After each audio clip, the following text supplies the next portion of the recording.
What's going on, guys? It is Bobby and I'm back with another video. I say back with another video. It's been a very long time since I released any kind of fitness content. It's been months.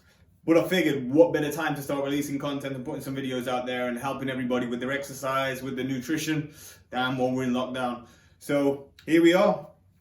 Now, some of you may know, some of you may not know. I've been a personal trainer now for the past 8 years.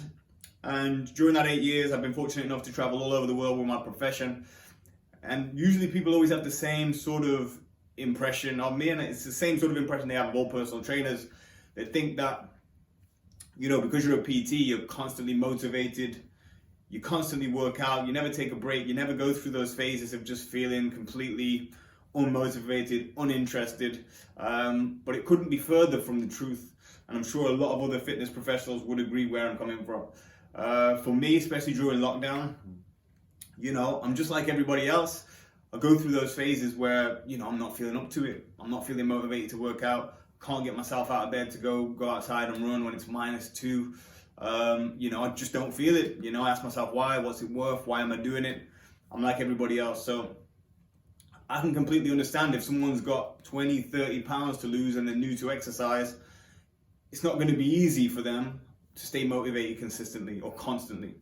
So what I'm going to do in this video, I'm going to give you my top 5 tips that I like to implement in my own training regime, in my own life, when I'm feeling unmotivated, when I can't be bothered to get up and exercise. And hopefully, by the end of this video, you've got a much better chance of staying on track with your nutrition and your exercise. So make sure you watch along. So different things motivate different people, right? So what motivates me might not work for you, but all I want to do is share what I've implemented and what's helped me really stay on track to reaching my goals. So the first thing on the list is going to be the why, right? You need to know why you're doing it. A couple months back, I went through a really low point in terms of my motivation, just didn't feel like doing anything. So the first thing I did, I had to have a good sit down with myself and ask myself a few questions. Why do I want to get in shape? Why is it important to me? What's the reason? If you're anything like me, or most humans, we're driven by emotion, right? So we want to feel good. Even if you want to look good, it's only so you can feel good about yourself, right? So your endorphins are flowing and you feel good. So it's all about emotion. So you've got to really find what drives your emotion. What's your reason? For me, it's about staying healthy.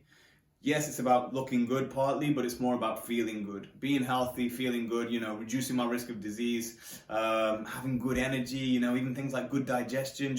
It's about longevity, right? And it's about quality of life rather than quantity of life. You've got to ask yourself, what's your why? And it's different for everybody. What's driving you? What's motivating you? Do you have a family wedding coming up? Do you have your own wedding coming up? Do you have a honeymoon, a vacation plan? Probably not right now, but you get where I'm coming from, right? You need to know your reasoning behind why you want to get in shape and why you want to get healthy, because when you do, it's going to be so much easier for you to stay motivated and reach your long-term goals. So now we've got the why out of the way. Next thing that I like to focus on is the what. What do we actually want to get out of the exercise regime? What do we want to get out of the diet that we're doing? For me, in the past, I felt like at times I was punishing myself doing exercise. I was pushing my body through to extreme limits. You're running as hard as you can, lifting weights, you're doing all kinds of fancy drop sets and advanced techniques, trying to get the body you want. You're aching for days, if not weeks, and you start asking yourself, why am I doing it? What am I actually trying to get out of it? Why am I putting myself through this? And what do I actually want?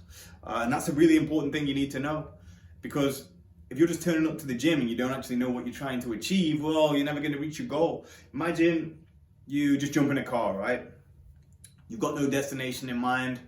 You don't put your sat nav in. You don't put any address down. You don't know what you're doing. Just jump in your car and you just drive. There's a good chance in a couple of hours you're still going to be driving, right? You're not going to reach your destination because you don't know where you're going. It's the same with health and fitness. If you just go to the gym and you just think, I'll eat healthy, I'll go to the gym, but you've not really got a goal in mind, you don't know what you want to achieve, well, it's going to be difficult for you to keep motivated, right? It's going to be very easy for you to stop doing what you're doing because you haven't actually got a goal in mind. It's not even measurable. And I guarantee once you sit down and actually ask yourself those questions, you're going to feel a lot more motivated to continue. It's step number 3, but it doesn't mean it's third in importance. It's just as important as the other steps. For me, it's breaking it down step by step, right? And taking it step by step or day by day. Let's say I wanted to lose 30 pounds. Now, I don't need to lose 30 pounds today, right? And when you think of the big picture, it can seem overwhelming. Over the last 8 years, I've worked with hundreds, if not thousands of clients who've a lot of the time had a lot of weight to lose, much more than 30 pounds, sometimes 100 pounds, 150 pounds, a lot of weight to lose. And I found that when I'd sit down, especially in the beginning, when I wasn't really as experienced, I would sit down with people and I would talk about how much weight they really need to lose, you know, in the long run to get them into shape. And it would just be so overwhelming that they wouldn't even want to get started, right? And I can completely understand that. So what I've learned is to break my goals down and at least help my clients break their goals down as well into much smaller increments and much smaller steps. So if it is that I've got to lose 30 pounds, well, it's going to be much easier if I break that 30 pounds down into small increments, maybe 2 pounds, and I'm trying to lose 2 pounds each week. So I think it's all about celebrating those smaller wins, right? Because we've all been there. I do it all the time. You know, I'll be happy when I achieve this, or, you know, I'll feel good about myself when I lose this much weight. But it shouldn't be that way, right? We want to enjoy every day. We want to enjoy the quality of life, and we want to enjoy the journey that we're on. So it's all about celebrating those small wins, you know, those small little increments. And when you set yourself a small little target, 2 pounds a week, and we measure ourselves, we measure our weight each week, and we've reached that target, what's a reason for us to be happy? It's a reason for us to stay motivated, right? Because we know that we're on track to reach our goals. Step number 4 is accountability.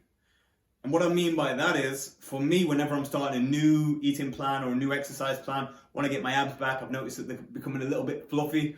I'm going to tell my family, I'm going to tell my friends, I'm going to tell everybody around me, just because I want them to hold me accountable for what I've said I'm going to do. Right? So they're going to check in on me. At least it used to be when you go out, see your friends at the weekend, you know, they're going to ask you, how's the new diet going? How's the new exercise plan going? And it's difficult when you turn up and you say, well, I haven't been doing it.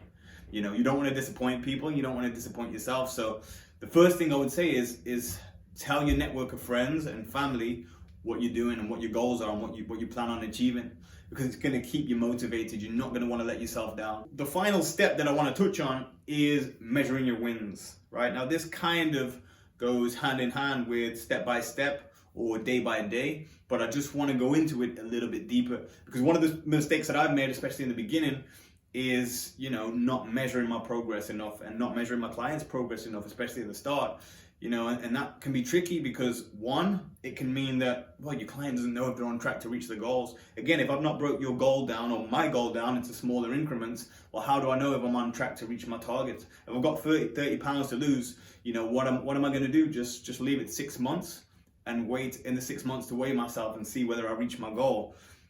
You know, it's unlikely. And then I've got no small wins to celebrate, and, you know, I'm probably going to suffer from a lack of motivation. So the best way to do it is, again, breaking your goal up into smaller increments and making sure that you are measuring it weekly. Whether it is that you want to lose weight, build muscle, build your cardiovascular fitness, build your strength, you can measure all these things each week or every 2 weeks. You can measure these things every day, or certain things you can measure every day, such as your weight if you really wanted to. But what I'm trying to drill into you is, you have to measure your results, right?